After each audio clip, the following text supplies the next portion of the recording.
Hello, നമസ്കാരമുണ്ട്. ഞാൻ ശാന്തകുമാരി, കുവൈറ്റാണ്. ഞാനിപ്പോൾ ഈ യൂട്യൂബിൽ കണ്ടതാണ്, ഓരോ ജില്ലയിലത്തെയും ഇത്ര വൃദ്ധസദനങ്ങൾ ഉണ്ട് എന്ന് പറഞ്ഞ് എഴുതിയിരിക്കുന്നു. അതിൽ ഒന്നുമില്ല എന്ന് എഴുതിയിരിക്കുന്നത് മലപ്പുറം ജില്ലയിലാണ്. കാസർഗോഡ് ജില്ലയിൽ ഒന്നുണ്ട്. അങ്ങനെ പാലക്കാട് 5, അങ്ങനെ ഓരോരോ അവിടെ ഇടുക്കി, കോട്ടയം അവിടെയൊക്കെ ഭയങ്കര കൂടുതലാണ്.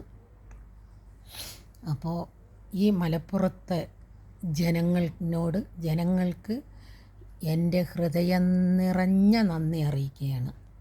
കാരണം മലപ്പുറത്തിലെ ജാതികളൊന്നും ഞാൻ പറയുന്നില്ല, എല്ലാവരും സ്വന്തം അച്ഛനും അമ്മയെ ദൈവത്തിന് തുല്യം സ്നേഹിക്കുന്നുണ്ട് എന്ന് ഇതിൽ മനസ്സിലാക്കിയതുകൊണ്ട് എല്ലാവരോടും ഒരിക്കൽ കൂടി എൻ്റെ മനസ്സ് നിറഞ്ഞ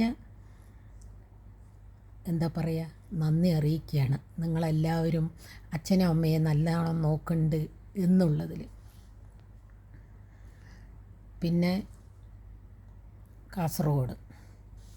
കാസർഗോഡ് ഒന്നുമില്ല എന്ന് പറയുന്നില്ല, ഒരു വൃദ്ധസദനമുണ്ട് എന്ന് പറയുന്നു. അവിടുത്തെ ആൾക്കാർക്ക് ഞാൻ നന്ദി പറയുന്നുണ്ട്. കാരണം 100%-ൽ 75% ആൾക്കാരും നോക്കുന്നത് കൊണ്ടാണല്ലോ അവിടെ ഒരു വൃദ്ധസദനം ആണെന്ന് പറഞ്ഞത്. പാലക്കാട് ജില്ലയിൽ 5 എണ്ണം. ഞാൻ പാലക്കാട് ജില്ലക്കാരിയാണ്. പാലക്കാട് ജില്ലയിലെ വടക്കഞ്ചേരിയെത്തിയാണ് ഞാൻ. ഈ വൃദ്ധസദനങ്ങൾ ഓരോ ജില്ലയിലും കൂടുന്നത് എന്തുകൊണ്ടാണെന്ന് പറഞ്ഞാൽ, അവിടുത്തെ അച്ഛനും അമ്മമാരെ മക്കൾ ഉപേക്ഷിക്കുന്നത് കൊണ്ടാണ് അവിടെ വൃദ്ധസദനങ്ങൾ പെരുകുന്നത്. ആ വൃദ്ധസദനങ്ങൾ ഇല്ലെങ്കിൽ ഈ അച്ഛനും അമ്മമാർ ചിലപ്പോൾ ആത്മഹത്യ ചെയ്യും. അപ്പോൾ ഏറ്റവും കൂടുതലുള്ള ജില്ലയിലും ഏറ്റവും കുറവുള്ള ജില്ലയിലും നിങ്ങളെല്ലാ ജനങ്ങളും സ്വന്തം അച്ഛനും അമ്മയെ നോക്കാത്ത മക്കൾ മലപ്പുറത്തെ ജനങ്ങളെ കണ്ടു പഠിക്കണമെന്നാണ് ഞാൻ എൻ്റെ ബുദ്ധിയിൽ നിന്ന് പറഞ്ഞു തരുന്നത്. കാരണം മലപ്പുറത്തെ ജാതിഭേദം എന്നെ എല്ലാവരും സ്വന്തം അച്ഛനും അമ്മയെ നോക്കുന്നുണ്ട് എന്നറിഞ്ഞതിൽ ഞാൻ അത്യപൂർവമായ സന്തോഷം, എനിക്കത് പറഞ്ഞറിയിക്കാൻ പറ്റാത്തതാണ്. അപ്പോൾ ഈ 14 ജില്ലയിലെ മലപ്പുറം ഒഴിച്ച് ബാക്കി എല്ലാ ജില്ലക്കാരും ഈ മലപ്പുറത്തെ ജനങ്ങളെ കണ്ടു പഠിക്കും. നിങ്ങൾ ഏറ്റവും കൂടുതൽ വൃദ്ധസദനമുള്ള ജില്ലയിലത്തെ ആൾക്കാർ പോയിട്ട് മലപ്പുറത്തുകാരൻ്റെ തീട്ടം തിന്നിയും തീട്ടം. കാരണം മലപ്പുറത്തുകാർ സ്വന്തം അച്ഛനും അമ്മനെ നോക്കുന്നുണ്ടെന്ന് പറയുമ്പോൾ അവർ എത്ര നല്ല മനുഷ്യന്മാരായിരിക്കും. അപ്പോൾ ആ മനുഷ്യരിൻ്റെ തീട്ടമെങ്കിലും തിന്നിട്ട് ഈ വൃദ്ധസദനം കൂടുതലുള്ള ജില്ലയിലെ ആൾക്കാർ ഒന്ന് അവരിൻ്റെ തീട്ടം തിന്നിട്ടെങ്കിലും ഞങ്ങളുടെ തലയിൽ കുറച്ച് ബുദ്ധി വരുമോയെന്നൊന്ന് നോക്കി നിങ്ങൾ.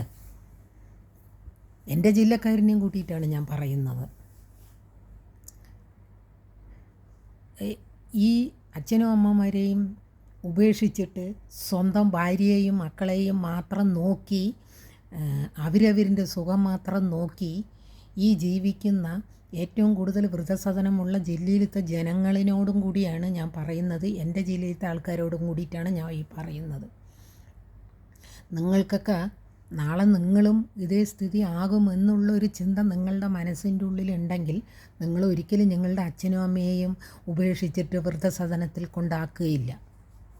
അപ്പോൾ അതുകൊണ്ട് ഞാൻ ഒരിക്കൽ കൂടി പറയുന്നു, നിങ്ങൾ മലപ്പുറത്തുകാരൻ്റെ തീട്ടം തിന്നണമെന്നാണ് ഞാൻ പറയുന്നത്. കാരണം നിങ്ങൾ 3 നേരം ഭക്ഷണം കഴിക്കേണ്ട അരി കൊണ്ടുള്ള ചോറാണ് തിന്നുന്നെങ്കിൽ എൻ്റെ സങ്കല്പത്തിൽ നിങ്ങൾ തിന്നുന്നത് തീട്ടമാണ് എന്നേ ഞാൻ പറയുള്ളൂ. മലപ്പുറത്തെ ആൾക്കാർ തിന്നുന്നത് പഞ്ചാമൃതം ഇല്ലെങ്കിൽ അമൃതം. അവർ ദൈവത്തിന് തുല്യമായി അവരവരിൻ്റെ അച്ഛനും അമ്മയെയും കാണുന്നത് കൊണ്ടാണല്ലോ മലപ്പുറം ജില്ലയിൽ ഇല്ല എന്ന് പറയുമ്പോൾ അവർ അമൃതമാണ് കഴിക്കുന്നത്. അവരുടെ അച്ഛനും അമ്മയും അവർ ദൈവത്തിനെ പോലെ കാണുന്നു. അതുകൊണ്ട് അവിടെയുള്ള ജനങ്ങൾ നന്നായിട്ട് ജീവിക്കുന്നു.